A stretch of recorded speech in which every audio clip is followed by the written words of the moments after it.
Assalamualaikum warahmatullahi wabarakatuh. Sampurasun.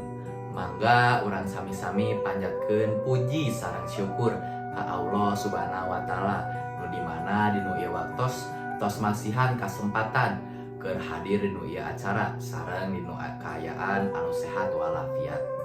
Salam hormat ka Bapak Ibu guru anu abdi pika hormat sareng karerencangan sadayana anu ku abdi dipika cinta.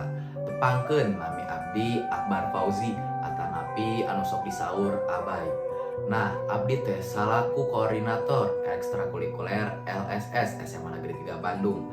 Bade ngawanawahkeun salah sahiji kabudayaan urang Sunda.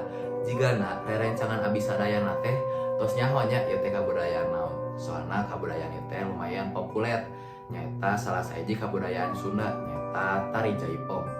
Abay teh urang Sunda anu bagjaku budayana urang Sunda. Hayu urang ngulik budayana, mugi-mugi aya manfaatna. Hayu urang ngulik budayana. Tari jaipong teh mangrupakeun salah sahiji tari khas provinsi Jawa Barat.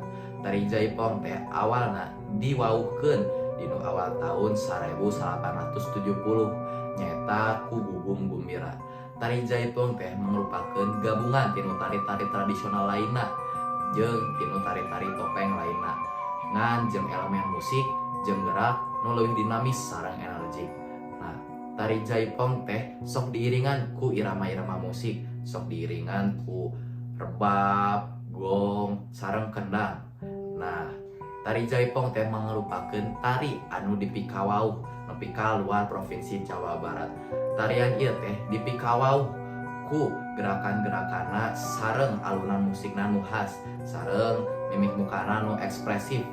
Nah, awalna tari ieu teh keur hiburan rakyat, ngan sairing jeung waktu hiburan ieu teh naik ka ranah formal. Jadi sok ditampilkeun dinu acara-acara formal. Matakna eta urang teh sabagai urang Sunda kudu bagja jadi urang Sunda kusabab budayana. Ujang teh main kalecina di sisi kali. Hayu urang bagja jadi urang Sunda anu bagja ku budayana. Tah sakitu weh anu bisa abi sampaikeun. Hapunten bil aya lepat kata sareng hatur nuhun tos masihan waktu. Ka Bapak Ibu guru sareng rerencangan sadaya anu dipika hormat. Wassalamualaikum warahmatullahi wabarakatuh.